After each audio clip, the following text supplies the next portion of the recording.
Hi guys, and welcome to this video on the new moon in Virgo that happens on the 15th of September 2023. Thanks for joining me. It's a pleasure to be with you today. The chart you see next to me here, that's a snapshot of the sky at the moment this new moon is going to take place. I've got the same thing here, so I'm going to analyze this chart, see how the planets interact, what energy they create amongst themselves. And the point of these horoscopes then is to try and get a sense of that energy so you can make the most of the good things that are coming your way naturally, and to become aware of and then to avoid some of the potential negatives. But this chart, obviously the main event is this new moon. We've got the sun and the moon conjuncting each other in Virgo. So that's a huge influence that I'm going to look at in detail in a moment. But this new moon in Virgo, it happens at 2:39 in the morning, and that's based on Central European time.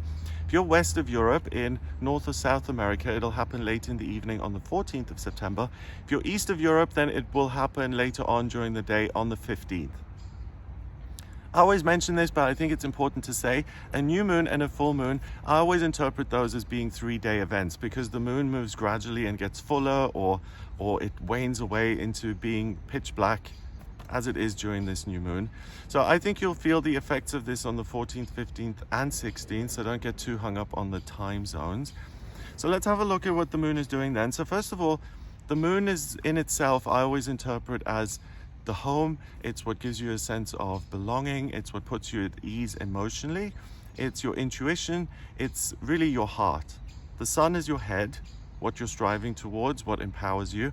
And during a new moon, they sit together and they blend their energies together. So they work nicely, they communicate with one another. So your heart and your head are in the same space. They're both in Virgo here at 21 degrees. So that's a good opportunity to kind of get things sorted before you take action. If you have a new moon in your birth chart, it's very telling, because a new moon is associated with being a pioneer, getting your resources together before you launch off into action. So it often indicates someone who is thoughtful and strategic, but ultimately it's about having all this energy at your disposal and doing something on your own and pioneering that cause and being the champion of it. It's thinking outside of the box. It's making a fresh start. I always mention this as well, that a new moon is a great opportunity to plant seeds of intention.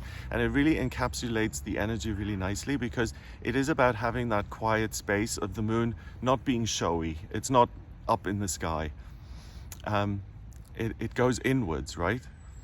By the way, I'm just hesitating because at my new place, in my bedroom, I can see the moon outside of my window, and it's so comforting just to see it. It's almost like this comforting presence that's kind of watching over you. So during this time, the moon isn't going to be visible. It's going to disappear.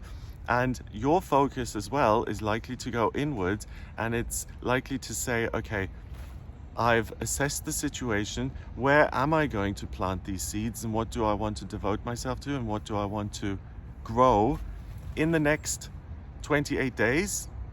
But because it's a new moon in Virgo, I would say also in future overall, what path do I want to take moving forward? What's important to me? And the reason I'm saying that is because this new moon is in Virgo, and Virgo is an earth sign that is very much about getting things organized and structured and prepared so that you can get through the winter. If you think of it in the most kind of mundane way, it's someone who's got a bunch of food, and they need to kind of assess what's still good and what's going to keep and what's spoiled, get rid of the spoiled stuff, and then get all of that organized to store it in a pantry or in a silo or something that's going to serve the community, right? So there's a sense of organization and order and strictness associated with Virgo. It's ruled by Mercury, the communication planet, and that's another significant thing on this day, particularly because Mercury has been in retrograde for the last few weeks, and it goes direct on this day. But it's stationed, so it's not actually moving yet. It's gone direct, but it hasn't gained any momentum. So it's this strange kind of moment in time that you have access to, this stillness. So for me, if there is stillness and if I feel like I've got some mental clarity, then I can sit down for a few hours and go through everything and assess it and see what's been completed and what still needs to be done.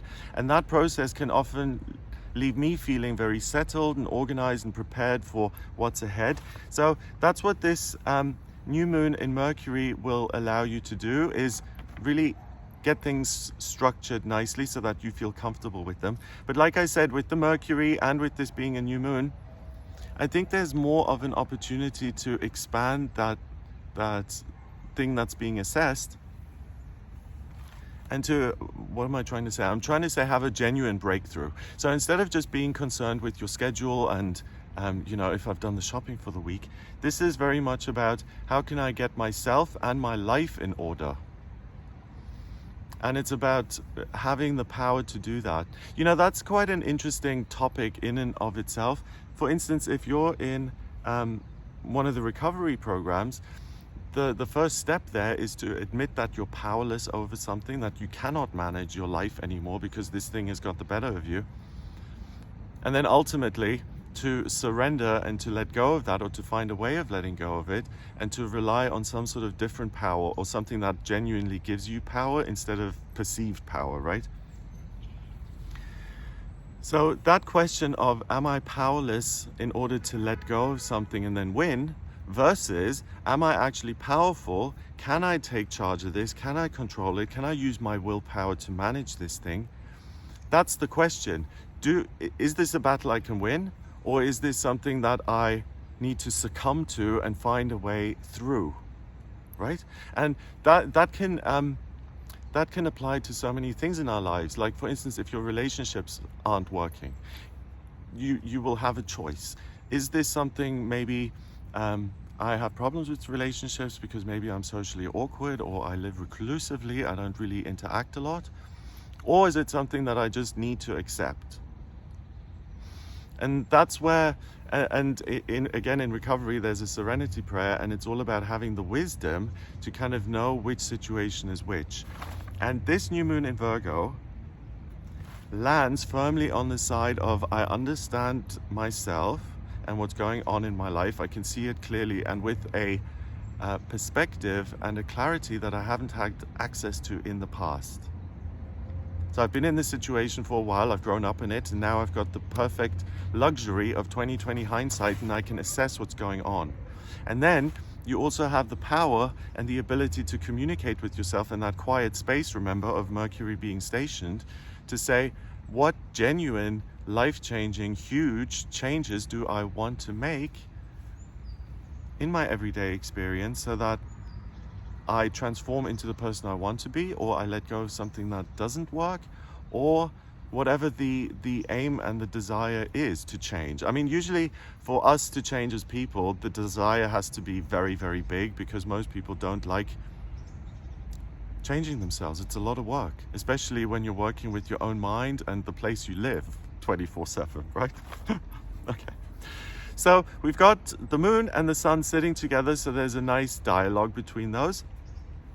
So if you find, again, going back to that theme of power, if you're going through your day and you feel like every day gets away from you, you're doing things that you didn't set out to do, you're doing things that you don't want to be doing, but you feel compelled to, you feel like certain doors are closed to you, as in, why can't I, that expression, like, I remember years ago I was driving through a part of Manchester with a friend of mine, and I don't think he'd ever been there, and we were driving around, and it was this really swanky neighborhood, and he was like, oh look, this is how the other half live, right? So if you've got that sense of, that is something that other people can access, but I don't, it doesn't work for me, that door is closed to me, those things as well you can look at, and you can say, well, this is an ongoing thing that I keep thinking about, it's there for a reason. How can I rearrange my circumstances so that I do have that different experience?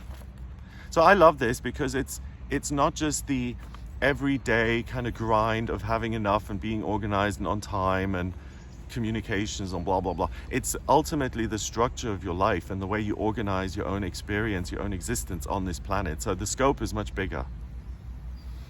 The new moon is also 21 degrees. 2 and 1 is 3, and 3 in numerology is communication and new beginnings. So it's the communication you do with yourself that leads to this understanding, awareness, and then because Virgo is the earth sign, often associated with the nurse, right? I'm taking action to mend something, to fix something. You could associate that very nicely with the Queen of Pentacles.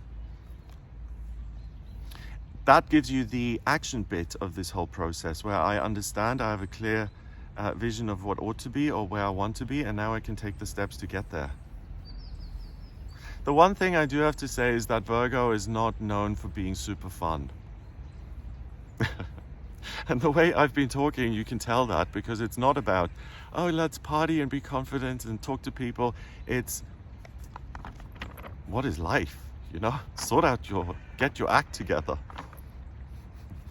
I just noticed the squirrel in the screen. It was running around over here earlier. It's this really, like a red squirrel. It's gorgeous.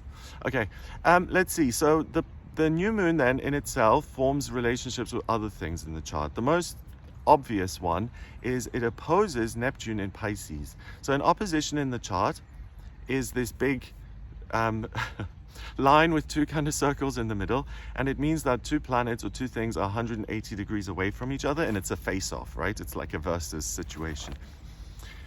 Like I said, Virgo is about the real world and understanding it and getting it structured for a sense of control and power and peace. Neptune is very different. It's your intuition. It's the water planet of dreams and what could be.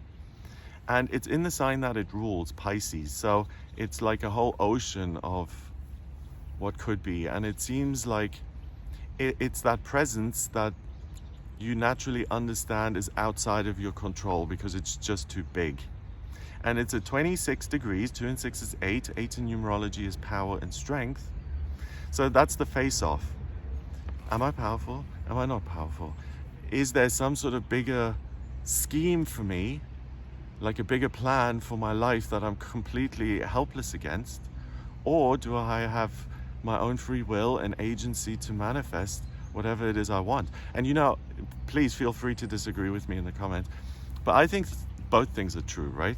I think there are certain things in our lives, and again, there's now a subsection. For some of those, this may be true, and some of those, it may not be true. There are certain things about ourselves which we cannot change, and which may not be welcome in ourselves, but we have to deal with and accept. Right? I mean, unless you're the perfect person who is just thrilled with every aspect of yourself, which I don't think is that common. Yeah, what was my point? My point was that certain things are dictated to you and you don't have a choice. And you may feel helpless as a result. But other things, you do have a choice. And I'm just trying to think of examples. So if you're not happy with your appearance, there are certain things you can do about your appearance. But the thing is, you arrived on this planet with a set features, and you didn't, well, you could argue again that you did get involved with that before you came down here. But really, there's not much you can do. You can't snap your fingers and shapeshift into another person, is what I'm trying to say. So that opposition is going to bring up that theme. Should I just give up and just accept that everything's going to go the way it is? Or should I intervene here and try and make things better? And again, feel free to disagree with me, but I think it's about, I am empowered, I can get things organized, so of course I'm going to intervene and make things better for myself. Hello? Okay. But some people will say that's not my place. It's my place to just exist and to accept everything that comes my way. That reminds me of, years ago I read autobiography of a yogi, and he has all these anecdotes about all these spiritual people that he meets along the way once he goes to Europe and stuff. And he meets this Bavarian, I think, nun called Therese Neumann, and this is a woman who's so enlightened that she lives off like the atmosphere of sunlight. She doesn't need to eat. She like absorbs nourishment through her connection with spirit. So I don't know about you, but that's the kind of person I would listen to when it comes to, do you just accept and are you just taken care of, or do you intervene and try and manage your own life and circumstances? You know? To me, she's qualified to answer that. And I suppose the point I'm trying to make is that that is such a personal decision and your own wisdom which applies to that, that ultimately only you can make a decision. Okay, then we have the new moon in Virgo forming a sesqui square, so it's 135 degrees away from the midheaven in Taurus. So that's still kind of a big distance, right? A big gap, if you compare it to something that's 30 degrees away, for instance. So the midheaven is the position of noon, and it's in Taurus at 7 degrees.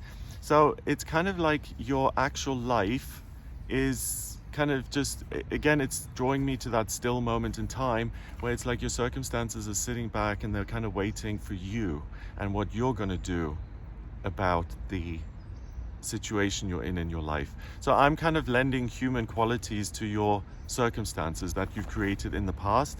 It's almost like everything calms for a moment. It's like being in the eye of the storm and everyone's kind of watching you as to what the next action step is going to be. So there's a real opportunity for you to get creative in your circumstances and to enjoy this process of kind of cleaning up or structuring or building for the future, and to let your hair down with it, to kind of dream big.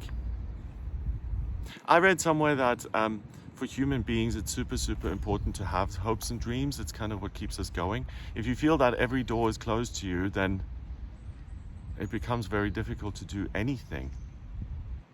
So again, that's talking about our perception of the world and whether it welcomes us or not, and whether we have power or whether we don't. And I think feeling a sense of I have power and I can make changes and then be proud of them, that's what builds us as people. And again, it's a big topic that feel free to give me your thoughts on that. Next, we have the new moon forming trines with both Uranus and Jupiter in Taurus. So Jupiter is the planet of good luck and good fortune. At 15 degrees in Taurus, again, it's an opportunity to adapt your circumstances and to make them more prosperous and enjoyable for yourself. And then we've got Uranus, the planet of chaos and the miraculous and what you could have never even expected. That's at 22 degrees in Taurus. That's really significant because 22 is the master number of the builder. Excuse me. In Taurus, it's not just that your circumstances are paying attention to what you're going to do next. It's that there's scope to build something really long-lasting and permanent here on this day. Okay, so for me personally, I'm gonna, what's that thing called when you eat over New Year's? Not a premonition, a resolution. I'm gonna use this new moon in Virgo and make the resolution that I'm going to become more willing to let go of things that I can't control in order to get my own power back. So that's how I'm interpreting this for myself in this moment. Because the thing that you feel compelled to do and the things that where you feel like you're being dragged along, that is a disempowering process. You're barely present and you have no agency, right? So by removing those things, you get your own control back. Interesting. And I mean, that sounds really ominous, but I think we all have things we can't control and we feel compelled to do. Like, I'm super lonely, I need to call people, even though I'm not close to them. Or I'm hungry, or I can't stop smoking, or, whatever it may be. Yeah, so this is a new moon in Virgo that ultimately allows you to reclaim your power. Yeah. Okay, then we have some other things happening. We have a trine between the new moon in Virgo and Pluto in Capricorn at 28 degrees. Pluto is the phoenix rising from the ashes. It's death and rebirth, it's transformation. It's a whole different lifetime in the same lifetime, reinventing yourself, changing your own perspective. It's kind of rebirth or immortality in a mortal experience.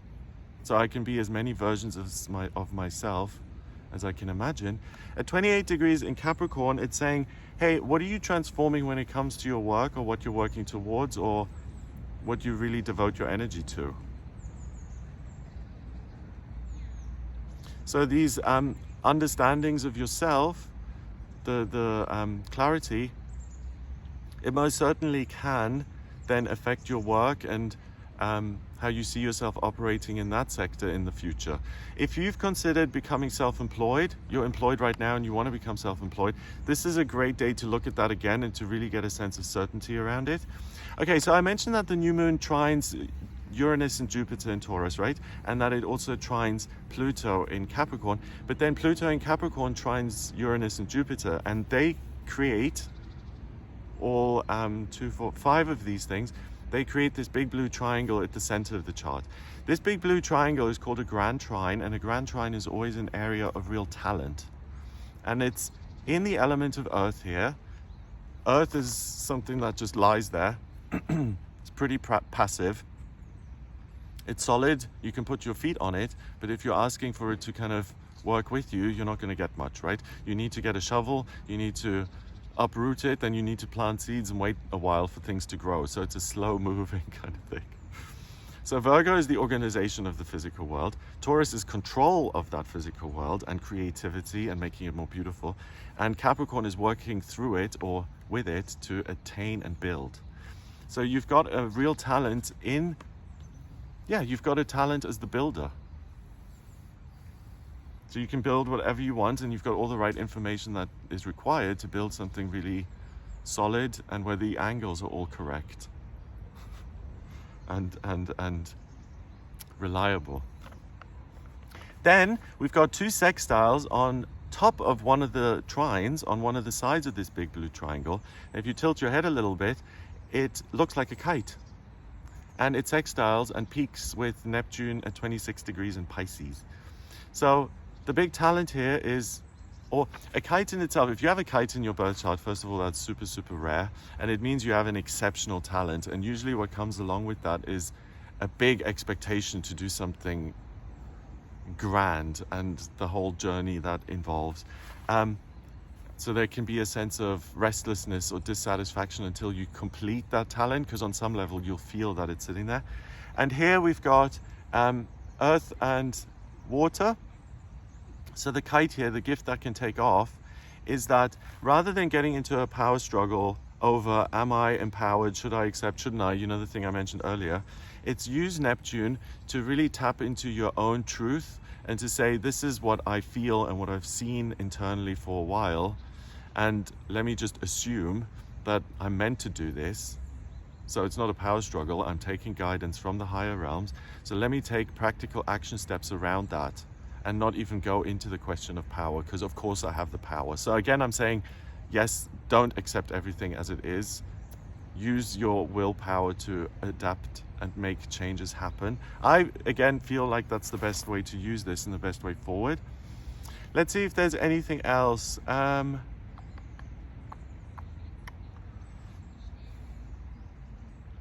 Mercury, I haven't really spoken about Mercury. So Mercury rules Virgo, right? It's the communication planet. And when it's in retrograde, it appears to go backwards. And communication and transportation become more annoying. You have to double check everything. When it moves forward, things go back to normal. And, you know, what you assume is understood usually is understood. But, you know, this back and forth, I'm driving forwards or I'm driving backwards. When it changes gears or changes directions, there's this moment of I'm standing still. And that's what we've got. It's called stationed.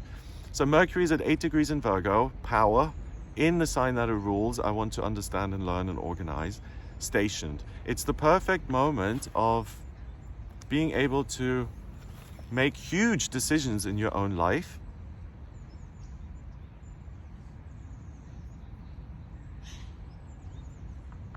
We've also got a T-square, which is an opposition and two squares on top of it, creating a red triangle between the South Node in Libra, Ceres in Libra, the North Node in Aries, Chiron in Aries, and then Pluto in Capricorn. So the back and forth is, do I take charge and heal my own life by making changes, or do I keep things as they are and not rock the boat? With Pluto at 28 degrees, 2 and 8 is 10, which is 1, pioneer, boss, and this being a new moon, it's really work.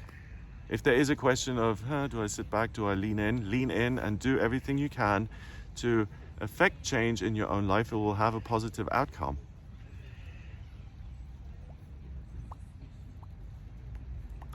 We kind of have the faint outline of a mystic rectangle. It's really squished up though, and one of the sides is missing. So it's Chiron in the North Node in Aries with Venus in Leo, the rising in Leo. Then this is a mess as well. It goes to South Node and Ceres in Libra, and then Saturn in Pisces. So the rectangle is fire and water. So a mystic rectangle is what it's called, right? It's having a kind of mystical connection to something bigger. Here, I think it's a mystical connection with your own truth and your own sense of power, and a willingness to go against the grain in order to realize your true self. The strongest element of the day, unsurprisingly, is Earth. So I would say ideas and action. Implementing ideas into action is the way forward. Yep.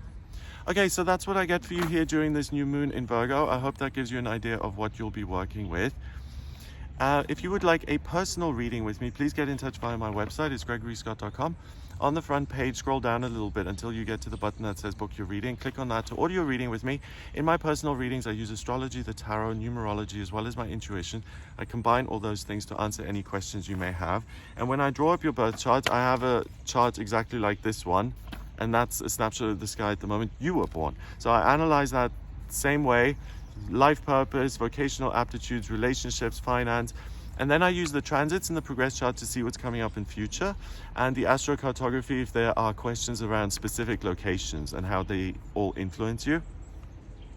So if you have any questions for me, or you're interested in getting more information about yourself or what's coming up, or any specific areas like love or family or anything else, please do get in touch with me for a personal reading. To draw up your birth chart, I need the place of birth, date of birth, and time of birth. If you don't have the time of birth, then order a chart rectification with me, please. That's a process where I actually work out your time of birth. I hope you have a wonderful time here during the new moon in Virgo. Also, if you're wondering where the daily tarot readings have gone, I'm still making those every day and uploading them, but they are available to members of this channel. So if you've watched me for a while and you're able to become a member and continue to be a part of that, please do. It would really support me. And the reason I've made the tarot members is it really makes it worth my time. I do it anyway, but I really enjoy doing it. And YouTube was starting to make it a lot more complicated and lots of restrictions in place. So by making it membership only, I feel that it's kind of balanced it out, and I really don't just get the card reading out of it, which is, for me, is great, but I also get revenue from it. So it really helps me with managing my life and everything. And it makes me it gives me a sense that this is worthwhile.